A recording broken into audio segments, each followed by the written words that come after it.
Congratulations both of you. Thank you. So ఈరోజు మాకు వచ్చిన ఇది థర్డ్ పాజిటివ్ న్యూస్ అనుకోవచ్చు. మ్యారేజ్ అయ్యి మీకు ఇప్పుడు 2 to 3 years అయింది కదా. సో ఈ 2 to 3 yearsలో మీకు అసలు ఈ ఇన్ఫర్టిలిటీ వలన కానీ ట్రీట్మెంట్స్ వలన కానీ ఆర్ సోషల్ ప్రెషర్ కానీ దాని గురించి కొంచెం మీరు చెప్పగలరా? షూర్. సో మ్యామ్, ఎవరికైనా కూడా ఒక మ్యారేజ్ తర్వాత ఇమీడియట్ ఎక్స్పెక్టేషన్ ఏముంటుంది కిడ్స్ ఉంటుంది. అది ఫెయిల్ అయిన ప్రతి మంత్ కూడా ఒక తెలియని పెయిన్ తీసుకుంటారు, యాజ్ ఎ కపుల్గా ఇద్దరు తీసుకుంటారు.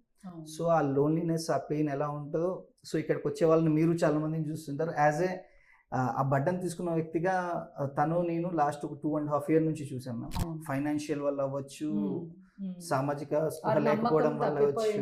అవును మ్యామ్, 100%. అందులో అన్ని మనం 60-70% అంటాం కాబట్టి, సో 100 అనేది లేదు కాబట్టి కొంచెం అందరు ఇబ్బంది పడతారు. నాకు ఒక సజెస్ట్ చేశారు మ్యామ్ ఈషా గురించి. సో ఈషా గురించి సజెస్ట్ చేశాక నా ఫ్రెండ్ సర్కిల్లో కూడా మల్టిపుల్ ఆఫ్ ఆప్షన్స్ చెప్పడం జరిగింది. సో అది చెప్పినాక కూడా లేదు, నేను ఆ యొక్క రివ్యూకి నేను స్టిక్ అయి ఉన్నాను. ఒక రివ్యూగా కాకుండా యాజ్ ఏ హోల్ హార్టెడ్గా చెప్తున్నాను.